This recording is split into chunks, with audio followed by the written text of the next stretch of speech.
कितना भिगो दी तकिए से जदी छोड़ी के तू जही बुए जान, हाय जदी छोड़ी के तू जही बुए जान, दीवाना तोहर मरी जाई हो। सपना सजा के मुहवा मोड़ गई हमके अकेले काहे छोड़ गई। सनम कहब गुजारा हो, रोता दिल बेचारा हो प्यार न दोबारा हो।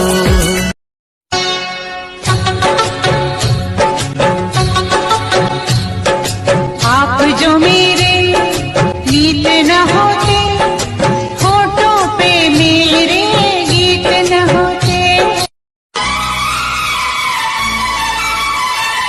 कभी प्यार दिल से निकलता नहीं, वफा का मौसम बदलता नहीं।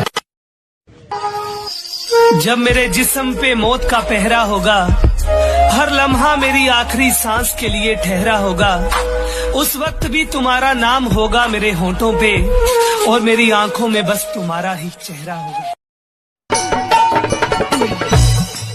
तू न मिलबू करे जा, तू न मिलबू करे जा, मर जाई जहर से।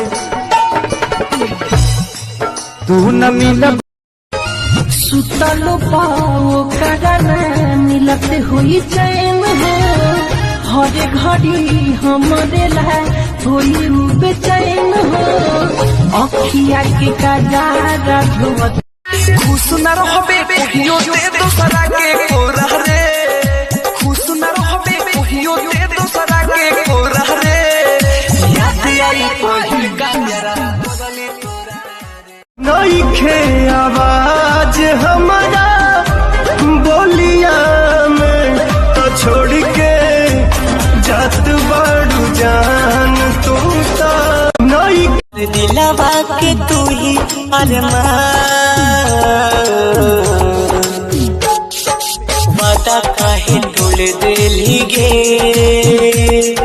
नीलल काहे छोड़ देली गे।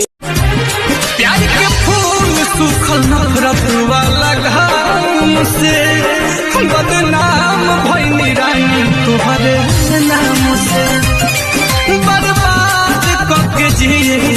एक सपना आशा से हमने खो दिए, जब भी